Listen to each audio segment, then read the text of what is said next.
Welcome to the Harvest Bridge podcast. A part of our work here at Harvest Bridge is connecting local leaders in South Asia with people like you here in the United States. Through our podcast, we want to provide a place where you can hear their voices and listen to their stories in their own words. There's a transcription available for those who prefer to read these stories. This month at Harvest Bridge, we are focusing on the ministry in Bangladesh. Bangladesh is the world's 8th most populous nation, but Christians compose just 0.3% of the population there. Last summer, student-led protests advocating for reform of the nation's civil service quota system were violently repressed by the government. Wider protests erupted, with protesters entering the official residence of the Prime Minister. She resigned and fled to India, and an interim government was formed. While the overthrow of the government was largely supported by the people of Bangladesh, there were cases of violence against Hindus, Christians, and other minorities by extremist groups. Thankfully, these incidents have slowed as the situation has stabilized. In this podcast, you will hear an interview with Pastor Darpan, the country leader for Harvest Bridge in Bangladesh. He shares first about their anti-trafficking work. Ministry leaders in Bangladesh have been fighting human trafficking since 2016, and they rescued 229 girls and women just last year. This time they are doing like as a to protect the human trafficking in the bus station, launch station, train station, plane station, and somewhere others. Those are the local place is very crowded place. People are coming, and a lot of children is coming and trafficking from Bangladesh to India, Afghanistan. It is in previous time, a lot of children they pass from by border way. But our people just they are watching in the bus stations and train station. Just they are watching and they can understood which people, which children is coming over there, and catching them, and various questions and the local police station, how they are helping, and they are catching. And much like in the United States, trafficking can sometimes be caught in high travel areas like bus or train stations. The ministry leaders watch these areas closely, hoping to find children who might be in danger. Once the children are rescued, they notify the police and the children are taken to a safe location. When the children are ready, the leaders begin to gently ask questions to help identify their families. The work of rescuing women and children from trafficking is critical. They go to the police station and report it, and they send the children. When they saw they catch the one children or one girl, like as a 16 or 15 or 13 years, boys and girls, they keep in their hostel. They have a hostel building, and they keep them over there, and very slowly these children or these girls, they set their village address, where is their home, where is their parents, and getting the legal telephone number, mobile number, and they call them and they send.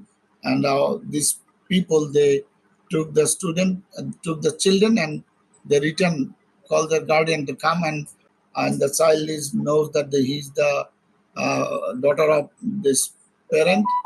When the police justified, then they return the children to their parents.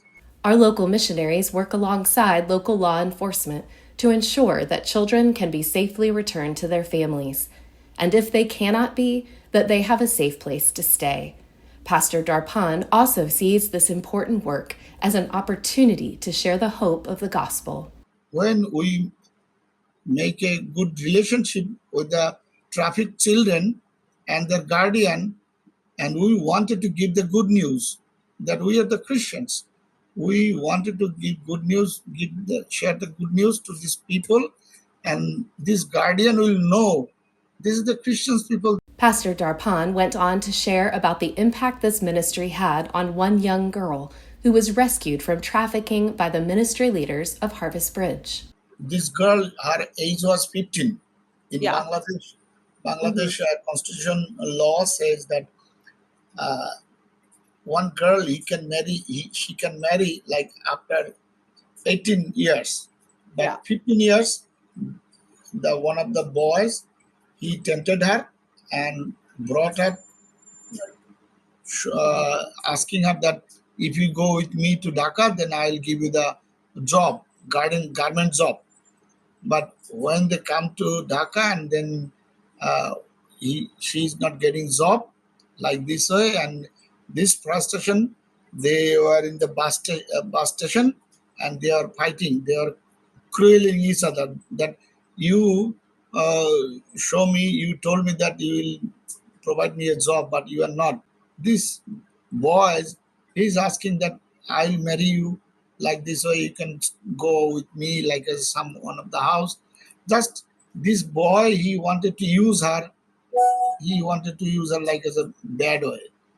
So this kind of boy, when uh, they are doing bad, like as a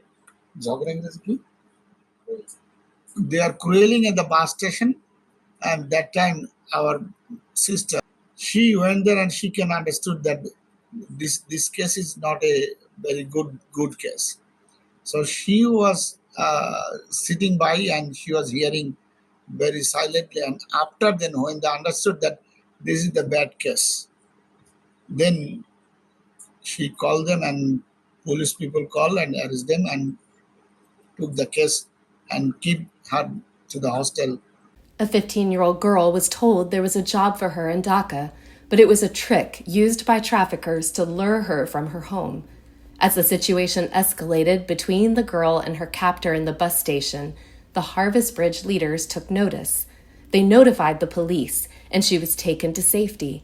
Pastor Darpan went on to share what happens next when a child is brought to a hostel before returning home. Lady people, they shared good news with them, and they heard this kind of good news. And after 10 days, when they return, when they go to their parents, and they said that I stayed at Dhaka in a hostel where I got some lessons from the Bible, and they give some lessons about the Jesus Christ, and this kind of prayer, this kind of song they sing, they learn, and they practice in the village. And this victim people, victim girl, she became the witness, main witness to these villages, and now she is preaching the gospel over there. So this is the good thing, sister. Like us, like this way, we wanted to save the children and the women and the boys. Rescuing women and children from human trafficking is a tremendous accomplishment. The work these ministry leaders are doing in Bangladesh is saving them from a life of servitude and abuse. The rescued children receive medical treatment, counseling, food, clean clothes, and a safe place to sleep. In the middle of this work, they are also sharing the gospel. After leaving the hostel in Dhaka, the young woman took the hope of Jesus back to her village and became the main witness to her community. Sometimes the gospel in Bangladesh is shared through the testimony of people like this young woman. Other times, missionaries go out into the villages. These leaders must be wise and careful in their approach. So first, their job is to go to the village and to know the leader. Who is the village leader? Like as uncle or auntie, everything has to be very gently, very politely approached. And when he will be very polite and says, okay, the next day you will come again. That time he can go with some tracts, with a Bible, with something. This conversation will be day by day, and then another day he may call, okay, uncle, you can call another leader also with you, and your wife, and some maybe 2, 3 leaders may hear this kind of conversation, and after then they can say that okay, not today, you may come the next day, we will call more people. Like this way, this conversation and this Bible approach and the Bible tracts and he will keep some Bible tracts. Not only that, he will show the Jesus film. He will show the flip chart and some pictures book and some witnessing story. Day by day, the missionaries returned to the villages, building trust with the leaders and sharing the story of the Christian faith with gentleness and compassion. When someone does express a desire to become a Christian and be baptized, there are significant obstacles to this important act of faith. There are risks not only for the missionaries, but for those that want to convert. Extremist people, sometimes they come to the village and ask, okay, if you go to the Lord through the water, I will report to the government. They are making some bad news. They are influencing their power. When we go to the village, our life is risk. These risks are one of the many reasons physical church buildings are so important in Bangladesh.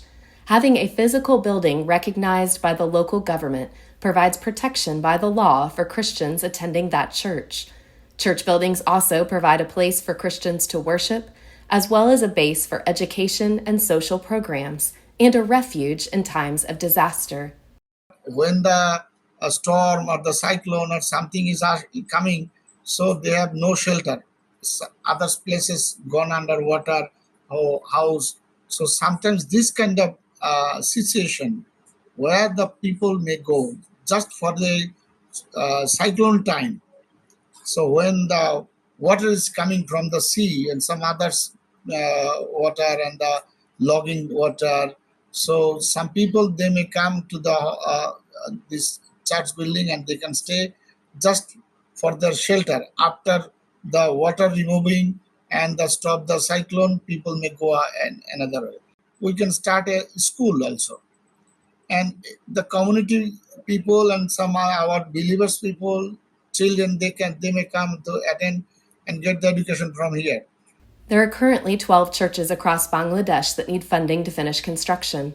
Just $16,000 will help finish these 12 buildings to provide a space for worship, education, and safety. You can give by visiting harvestbridge.org/give and clicking on Bangladesh Ministry. In Bangladesh, our ministry leaders are confronting some of the hardest challenges: human trafficking, religious persecution, poverty, and responding with faith, courage, and compassion. They're rescuing women and children, planting churches, supporting families in crisis, and sharing the hope of Jesus in quiet, persistent ways. To stay connected with these stories and the ongoing work across South Asia, follow Harvest Bridge on social media and subscribe to our email updates. You'll hear more from leaders like Pastor Darpan across South Asia and see how we can support them as they do much with little.